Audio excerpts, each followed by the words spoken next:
तो तुमने नेट पे अभी तक बहुत सारे लोगों को ये बोलते सुन लिया होगा कि भाई 1988 तक की मूवी पहुंची है, लेकिन 93 में लगा था पहला एलिगेशन जाके, तो वो वाला पार्ट अभी आया ही नहीं है। टाइमलाइन में हम बहुत पीछे हैं, इसीलिए तुम्हें ऐसा लग रहा होगा कि भाई मूवी मतलब इनकम्प्लीट है। लेकिन पॉइंट ये है कि हम 1988 में ही है अभी, इसीलिए भाई तुम ये फालतू क्रिटिसिज्म मत करो मूवी को लेके। पर पॉइंट ये है ही नहीं कि मूवी अभी तक 1983 88 में है और 93 तक नहीं पहुंची, या फिर एलिगेशन वाला पार्ट नहीं दिखाया गया, इसीलिए मूवी हमें इनकम्प्लीट लग रही है, मूवी अच्छी नहीं लग रही। पॉइंट ये है ही नहीं एक्चुअल में। पॉइंट ये है मतलब ऐसा माइकल बायोपिक, मैं बायोपिक से क्या एक्सपेक्ट कर रहा हूँ, मतलब माइकल की बायोपिक में होना क्या क्या चाहिए था। पहली चीज तो मैं ये देखना चाहता था, मैं और जितने भी क्रिटिक जो तुम्हें लग रहा है कि भाई लो रेट कर रहे हैं या फिर क्रिटिसाइज कर रहे हैं मूवी का, उसके पीछे एक जो सॉलिड पॉइंट्स है मैं तुम्हें गिनवा देता हूँ। पहली चीज है, मैं ये देखना चाहता था कि मूवी के उस पॉइंट पे जब माइकल इंडिपेंडेंट होना चाहता था, माइकल अपनी खुद की सोलो एल्बम बनाना चाहता था, जैक्सन 5 से अलग होना चाहता था, कुछ अपना खुद का एंडेवर करना चाहता था, क्रिएटिव चीज़ें उसको बाहर निकालना चाहता था, उस पॉइंट पे माइकल के दिमाग में क्या चल रहा था, क्योंकि बाप का प्रेशर तो था ही।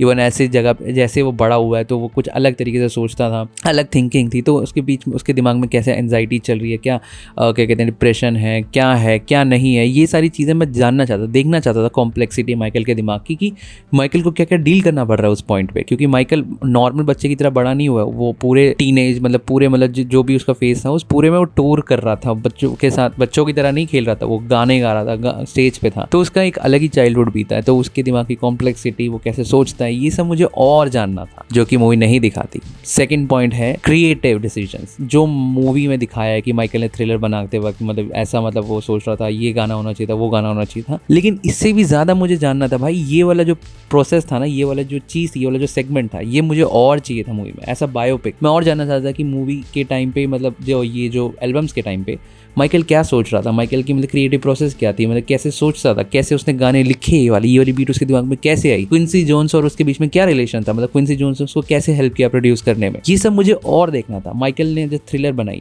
सिर्फ वो वाला सेगमेंट दिखाया, लेकिन उसके बाद जब बैड बनाई तो बैड के टाइम पे माइकल ने क्या सोचा कि थ्रिलर को कैसे सरपास किया जाए, कैसे इसको और ज़्यादा सेलेबल मतलब एल्बम बनाया जाए, क्या साउंड इसमें डाला जाए, क्या मैं रेबेलियस या फिर मैं क्या ऐसा क्या कहते हैं अकेला मतलब सोलो आर्टिस्ट में कितना हाई जा सकता हूँ, ये सब उसने बैड के टाइम पे कैसे सोचा। या फिर माइकल शॉर्ट फिल्म्स बनाना चाहता था, अपने म्यूजिक वीडियो को ऐसा शॉर्ट फिल्म दिखाना चाहता था, उसके बीच में उसके पीछे उसकी क्रिएटिव प्रोसेस क्या थी, वो क्या सोचता था, कैसे वो शॉर्ट फिल्म बनाना चाहता था, डायरेक्टर्स को कैसे हायर करता, जैसे बहुत सारे डायरेक्टर्स ने उसके साथ कोलैब किया। इवन जो बैड वाली, ये तो तुम्हें पता ही होगा, इंटरनेट पे पड़ी है नॉलेज तो, कि बैड वाली जो म्यूजिक वीडियो है वो स्कॉर्सेसी ने शूट करी है, तो बाकी जितनी भी थ्रिलर वगैरह भी जो रेप्यूटेड डायरेक्टर्स ने ही शूट करी है, इनके साथ कोलैब कैसे हुआ, ये सारी चीजें मुझे और जाननी। तो इसी के साथ आता है मेरा तीसरा पॉइंट, वो है लेसर नोन या फिर अननोन इंसिडेंट। ये इन चीजों के बारे में मूवी में बात ही नहीं कर रखी, मतलब सारे वही पॉइंट्स हैं जो हमें ऑलरेडी पता है इंटरनेट पे, जो ऑलरेडी मतलब अवेलेबल है इंटरनेट पे या न्यूज़ आर्टिकल में या कहीं पे मतलब मीडिया में, हमें पता ही है। कोई एक इंसिडेंट ऐसा नहीं है जो हमें नहीं पता हो, कोई ऐसा इंसिडेंट हो जो लेसर नोन हो, मतलब जो बिल्कुल इनर सर्कल में हुआ हो, मतलब माइकल के की मतलब मैनेजर, फादर या फिर जो उनके रिकॉर्ड कंपनी के जो ओनर थे उनके बीच में हुआ, जो हमें नहीं पता, सिर्फ वो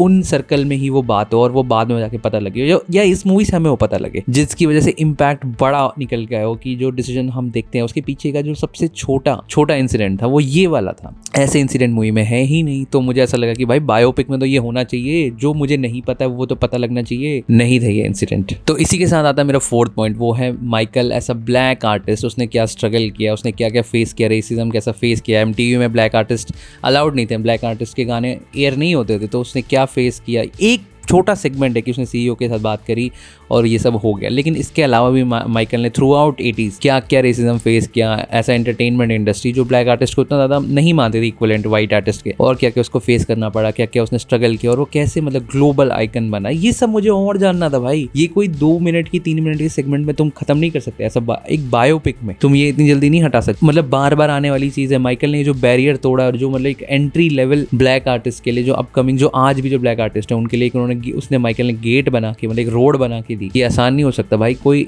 एक दिन वाला काम नहीं है, ये फेस करके चैलेंज को आगे एक वे बनाना। तो ये मुझे और जानना था कि माइकल ने कैसे किया, क्यों किया, कैसे हुआ ये पॉसिबल, तो मैं इसके लिए और इंटरेस्टेड था, लेकिन बायोपिक में कुछ भी नहीं दिखाया जाता। तो अभी जब मैं वीडियो एडिट कर रहा था तो मेरे दिमाग में एक और पॉइंट आया कि इस पूरी मूवी को देखने के बाद मैंने कुछ नया नहीं सीखा, मतलब स्टोरी वाइज तो मैंने कुछ नया सीखा ही नहीं, ऑलरेडी सारी चीज़ें पता ही थी, लेकिन डिस्कोग्राफी वाइज भी मैंने कुछ नया नहीं सीखा, सब वही चीज़ें हैं जो मुझे ऑलरेडी पता था, सारी मेन स्ट्रीम गाने, सारे मेन स्ट्रीम जितने भी मतलब परफॉर्मेंसेस थे वही था, मतलब कुछ ऐसा नया नहीं था। मतलब मैं एक्सपेक्ट कर रहा था कि भाई मूवी में एक आधा गाना तो होगा जो मैंने नहीं सुना होगा एक्चुअली, क्योंकि ऐसा कोई हो ही नहीं सकता बंदा जिसने पूरी डिस्कोग्राफी चार्ट रखी हो माइकल की, मतलब एटलीस्ट मैं तो नहीं हूँ।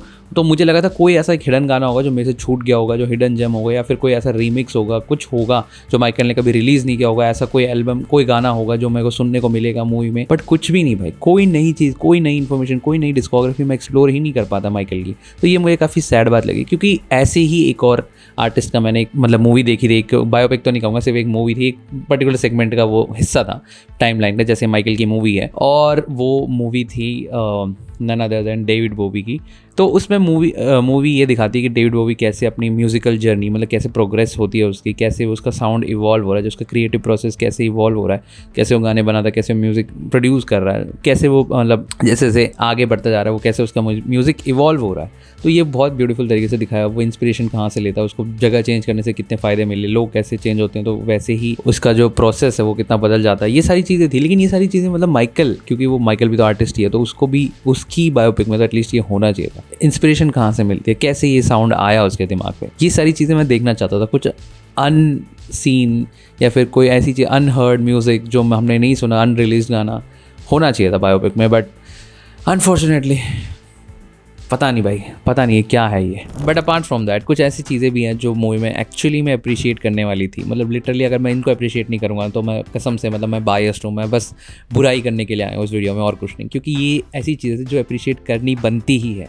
स्टार्टिंग विथ CGI, जो माइकल का जो पेट होता है बबल चिंपैंजी, वो इतना ज़्यादा रियलिस्टिक लग रहा था CGI की मदद से। मेरे को तो एक पॉइंट के लिए लगा भी नहीं कि शायद ये CGI, ऐसा लग रहा था रियल ही है ये। और इवन जो स्टेडियम्स थे, स्टेडियम के अंदर जो क्राउड था, तो मैं लगता है कि वो क्राउड या फिर स्टेडियम बनाया जा सकता है इस टाइम पे, इस इकोनॉमी में, इस इन्फ्लेशन में, ये सब रियल शूट करना नेक्स्ट टू इम्पॉसिबल। लेकिन जो CGI का यूज़ किया गया है भाई बहुत बढ़िया, लिटरली रियल लग रहा था, स्केल लग रहा था कि भाई हाँ स्केल है बहुत बड़ा, स्टेडियम पूरे पैक्ड है और लोग हैं वहाँ पे, कुछ भी मतलब अनरियलिस्टिक नहीं लग रहा। तो हैट्स ऑफ भाई जो CGI टीम थी, जो इवन जो बबल वाला जो पार्ट था वो मेरे को काफ़ी ज़्यादा रियलिस्टिक लगा। कभी नहीं लगा एक पॉइंट के लिए भी कि भाई नहीं ये रियल एनिमल नहीं हो सकता। इवन मैंने जाके नेट पे चेक भी किया तो रियल एनिमल का यूज़ ही नहीं किया हुआ कहीं पे भी पूरे मूवी में। तो काफ़ी रियलिस्टिक उन्होंने बनाया है CGI की मदद से। तो हैट्स ऑफ भाई VFX और CGI टीम को। दूसरा पॉइंट, कास्टिंग, जो कि हाईलाइट है इस मूवी की। Starting with Miles Taylor. भाई माइल्स टेलर जो एज अ मैनेजर उसको हायर किया गया है, तुम अगर रियल मैनेजर की फोटो देखोगे इतनी ज़्यादा सिमिलैरिटी। आई नो कुछ और भी यूज़ किया होगा मतलब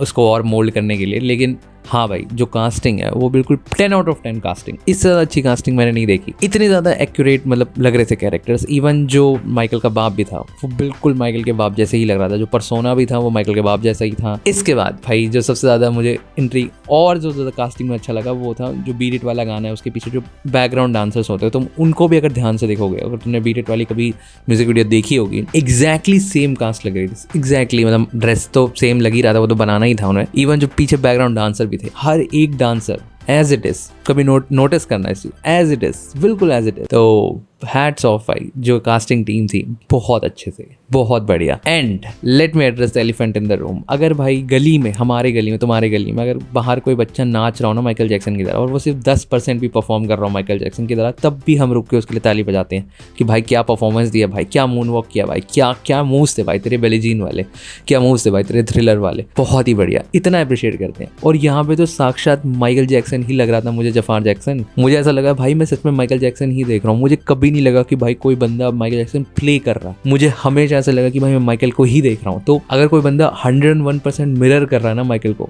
तो भाई कोई शब्द नहीं है भाई उस बंदे के लिए। उस बंदे के लिए कोई तारीफ नहीं बजेगी कि इतना एक्यूरेटली मिरर कर रहा है। इवन स्टेप्स उठा लो, इवन जो परफॉर्मेंसेज है मोटाउन 25 में बेली जीन वाली, या फिर थ्रिलर वाली परफॉर्मेंसेज, या फिर कान गेट यू जो एक गाना है, कान क्या गाना है वो, कौन सा गाना है वो, ऑफ द वॉल में से जो गाना है यार, क्या गाना है उस गाने का, रुक एक सेकंड चेक करता हूँ। Don't stop till you get enough, वो वाला गाना भी, सभी गानों में मतलब ऐसा लग रहा है मैं सिर्फ माइकल को ही देख रहा हूँ भाई, और कुछ नहीं, माइकल ही है ये रियल। तो 101% भाई मिरर कर गया बंदा, एम्बॉडीमेंट ऑफ भाई माइकल, प्योर। इससे ज़्यादा मैंने माइकल को माइकल में ही देखना कभी मैंने सोचा भी नहीं था कि मैं माइकल ही देख लूँगा। तो हैट्स ऑफ भाई टू जफार जैक्सन, जिस तरह से उसने किया है, जो डेडिकेशन है, जो मतलब इवन जो स्माइल हो गया, इवन जो सॉफ्ट वॉइस हो गई, हर एक चीज़, एक्सप्रेशन, हर एक चीज़, बॉडी लैंग्वेज, हर एक चीज़ प्योर माइकल। मतलब मैंने सच में मतलब एक वर्चुअल माइकल ही देख लिया एक तरह से जाके, ऐसा लग रहा था मुझे। और हैट्स ऑफ भाई, हैट्स ऑफ। तो coming back to the movie अगर भाई माइकल के इमेज को ना वाइट वॉश भी कर रही होती है ना एक पॉइंट पे, तो भी मैं सोचता कि ठीक है यार, माइकल की बायोपिक है या किसी भी आर्टिस्ट की अगर जब बायोपिक बनती है तो कुछ हद तक वाइट वॉश किया जाता है, कुछ हद तक। मैं नहीं कह रहा पूरा वाइट वॉश कर दो इमेज को, पॉसिबल नहीं है इस इंटरनेट एरा में, लेकिन कुछ हद तक किया जाता है। बट यार ये मूवी तो वो भी नहीं कर रही है, वो करने में भी नाकामयाब है। मतलब मूवी कर क्या रही है, मुझे तो वही समझ नहीं आया। इतनी ज़्यादा इनकम्प्लीट लगती है मूवी, इतनी ज़्यादा कि मतलब थर्ड एक्ट ही मिसिंग है मूवी में। फर्स्ट एक्ट ठीक है, सेकंड एक्ट भी ठीक है, where is the third act? कहाँ है थर्ड एक्ट? थर्ड एक्ट ही नहीं है। और इसके पीछे रीज़न क्या है कि भाई एक क्लॉज निकल के आ गया इस पूरे लीगल जो भी हुआ था ये सेटलमेंट, कि भाई हम ये चीज़ दिखाई ही नहीं सकते, तो पूरा थर्ड एक्ट इन्हें रीशूट करना पड़ा, एक ऐसी एंडिंग बनानी पड़ी, और उसके बाद उन्हें लिखना भी पड़ा कि टू बी कंटिन्यूड या फिर Michael Jackson will appear in Avengers end game. ये सब लिखना ये जरूरी था कि मान लो मैं तुम्हें एक सिनेरियो देता हूँ कि कल को एक और लीगल क्लॉज निकल के आता है कि भाई आगे आने वाले जितने भी ये जो कंट्रोवर्सीज थी वो भी नहीं दिखा सकते, वो भी ये जो एलिगेशंस वगैरह थे वो भी नहीं दिखा सकते, तब क्या करोगे तुम? मान लो कि जितने भी लोग अभी बोल रहे हैं कि भाई ये मूवी इनकम्प्लीट लग रही है, लेकिन सेकंड पार्ट आने के बाद ये मूवी कंप्लीट हो जाएगी, ये डिस्क 1 था, डिस्क 2 आने वाला है, डिस्क 2 आया ही नहीं किसी लीगल कॉम्प्लिकेशन की वजह से, तब क्या करोगे? ऐसा part 1 movie stand alone complete नहीं लग रही है भाई, इसीलिए मूवी किसी को पसंद, एज अ क्रिटिक मुझे पसंद नहीं आई, क्योंकि मूवी खुद में स्टैंड नहीं करी। स्टैंड अलोन ये अच्छी मूवी नहीं है, मूवी बनाने का एक तरीका होता है, उस तरीके से ये बिल्कुल खड़ी नहीं उतर रही है। ये प्रॉब्लम है इस मूवी के साथ, ये प्रॉब्लम है इस बायोपिक के साथ। और मैं सच बताऊँ ना, ये बायोपिक से ज़्यादा ना मुझे ऐसा लग रहा था कि greatest music video compilation video किसी ने चला दिया, या फिर कैसे वो म्यूजिक वीडियो बन रही थी उसके पीछे के थोड़े बहुत उन्होंने वो दिखा दिए कि इनको कोरियोग्राफ कर रहा था माइकल, या फिर ऐसा कुछ स्टेप प्लान कर रहे थे, 2-3 चीज़ें दिखा के बस इन्होंने greatest music video compilation video बना के डाल दिया बस। मतलब एक तरह से मेरे को ऐसा लगता है मैं वर्चुअल माइकल कॉन्सर्ट अटेंड कर रहा हूँ, एक अच्छे स्पीकर, अच्छे वूफर और अच्छे मतलब साउंड सिस्टम के साथ, ऑडियंस के साथ बैठ के एक अच्छे बड़े स्क्रीन पे, मतलब मैक्स IMAX वाले स्क्रीन पे बैठ के मैं वर्चुअल माइकल कॉन्सर्ट अटेंड कर रहा हूँ। मुझे ऐसा लगा, क्योंकि मुझे बायोपिक वाली फील तो बिल्कुल नहीं आई। ये मुझे ऐसा लगता कि भाई एरास टूर बनाना चाह रहे थे या वैसा मतलब काइंड ऑफ मैं समझ रहा हूँ ये क्या करना चाह रहे थे कि भाई एक म्यूजिकल जो कॉन्सर्ट वाला वाइब भी देना चाह रहे थे, लेकिन भाई ये बायोपिक है। एक और जो मुझे सबसे ज़्यादा प्रॉब्लमेटिक एस्पेक्ट लगा मुझे इस पूरे बायोपिक का, वो था पॉपुलैरिटी। माइकल की पॉपुलैरिटी भाई ऐसी पॉपुलैरिटी है जो मतलब पूरे प्लेनेट पे किसी ने ना देखी हो। जो माइकल मेनिया था 80s 90s में, वो अनमैच्ड, कोई बंदा इसके बाद आया ही नहीं जो इस लेवल की पॉपुलैरिटी अटेन कर पाया, कि मतलब प्लेनेट पे कोई किसी को भी पकड़ लो उस पूरे 3 डेकेड में तुम्हें बता देगा भाई माइकल जैक्सन कौन है, फिर माइकल जैक्सन का नाम सुना ही होगा, पूरे प्लेनेट पे बात कर रहा हूँ मैं। लेकिन इस मूवी में वो जो पॉपुलैरिटी को दिखाने वाला स्केल था वो था ही नहीं। मतलब मैंने देखा ही नहीं लोगों को मतलब ऐसे बिहेव करते कि माइकल सबसे पॉपुलर व्यक्ति है। समझ वो जो पॉपुलैरिटी वाले किस्से है कि किस लेवल तक क्रेजी थे लोग, वो है ही नहीं मूवी में। सबसे ज़्यादा मिसिंग लगा मुझे वो।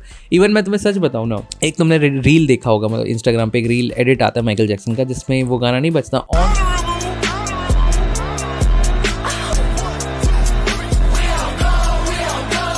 गो we go go go. Popularity अगर दिखानी हो ना माइकल की, या फिर माइकल का क्या हो रहा था, सिर्फ वो एडिट ही इस पूरे मूवी से ज़्यादा बेटर है। मैं लिख के दे रहा हूँ भाई तुम्हें। ये सारी इंसिडेंट, ये सारी कहाँ है भाई इंसिडेंट, ये फैंस वाले इंसिडेंट, ये तो मिसिंग है बायोपिक में। और बायोपिक में नहीं होगा तो ये कहाँ होगा, मेरे को समझ नहीं आ रहा। कौन सी वीडियो में होगा, कौन सी मूवी में जाके आएंगी ये सारी चीज़ें। And that's it. इसी के साथ मैं बस ये कहना चाहता हूँ कि मूवी अच्छी हो सकती थी, ऐसा बायोपिक और अच्छी बनाई जा सकती थी, और अच्छी चीज़ें ऐड किया जा सकता था, और कॉम्प्लेक्सिटी हो सकती थी। मूवी बहुत ही ज़्यादा लीनियर है, बहुत ही ज़्यादा सरफेस लेवल है, इतनी ज़्यादा सरफेस लेवल है कि मतलब ऐसा बायोपिक मैं इसे एक्सेप्ट भी नहीं कर सकता। मैं ऐसा मूवी ही एक्सेप्ट नहीं कर सकता इस चीज़ को जो इन्होंने बना के दिया है। ऊपर से टू बी कंटिन्यूड वाला टैग जो लगा दिया, ओह मतलब डिसअपॉइंटिंग। मतलब इस साल की सबसे ज़्यादा एंटिसिपेटेड मूवी थी ये माइकल। मैं बहुत ज़्यादा एक्साइटेड था कि भाई कोई बंदा इतना ज़्यादा क्लोज लग रहा है माइकल की, तो स्टोरी भी वैसी ही होगी, बहुत सारी चीज़ें रिक्रिएट होते हुए दिखेंगी, बहुत चीज़ें होंगी। लेकिन मूवी वो पॉइंट ही मिस कर गई जो बेसिक्स होते हैं बायोपिक के।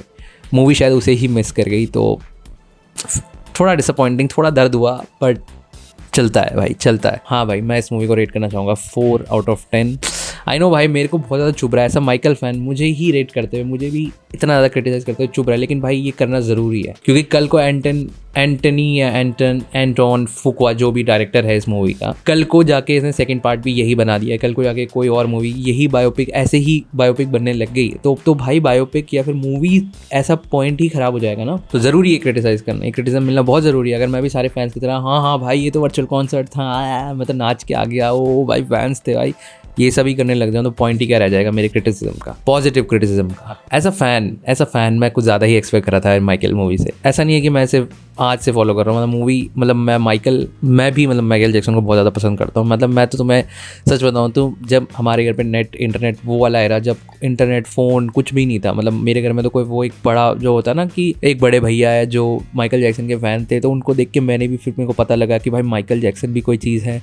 मेरे घर में वो भी नहीं था। मैं ही वो बंदा जिसने खुद एक्सप्लोर किया था माइकल जैक्सन को, क्योंकि मेरे जब मैं स्कूल में था, पता नहीं कौन सी क्लास में था, 3rd 4th या 3rd के टाइम पे, तब हमारे स्कूल में ना एक पेपर आता था जो स्टूडेंट्स के लिए पेपर्स होते थे, कुछ हिंदुस्तान टाइम्स या पता नहीं ना कुछ तो था, जो स्टूडेंट्स के लिए बनाया जाता था। स्टूडेंट्स बाकी स्कूलों में क्या हो रहा है, ये हो रहा है, उन सब के बारे में पता लगता था उस पेपर से।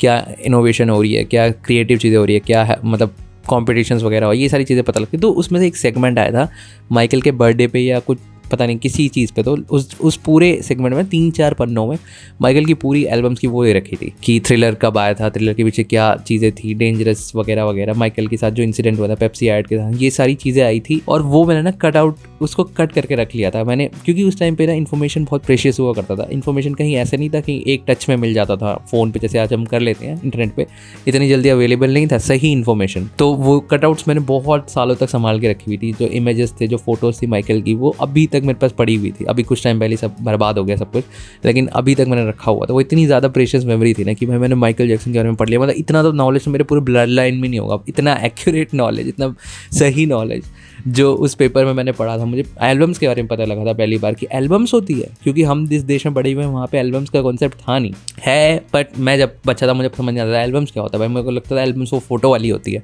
कि एल्बम क्या होता है। तो वो भी मुझे उस न्यूज़पेपर पढ़ने के बाद ही पता लगा था। तो फिर वहाँ से मुझे क्यूरियोसिटी जागी। और माँ बाप तो बोलते ही थे ऐसे माइकल जैक्सन करके कोई बंदा है वगैरह वगैरह करके, तो पर वहाँ से रियल जागा। फिर मैं साइबर कैफ़े जाया करता था, थ्रिलर और ये सारी जो वीडियोस थी, गाने थे, मैंने वहाँ जाके सुने। जितने भी पॉपुलर गाने, स्मूथ क्रिमिनल, बेली जीन, और भी जितने भी, कैन गेट योर क्या था वो गाना मैं भूल गया, ठीक है। ये सारे गाने मैंने वहाँ साइबर कैफ़े में सुने।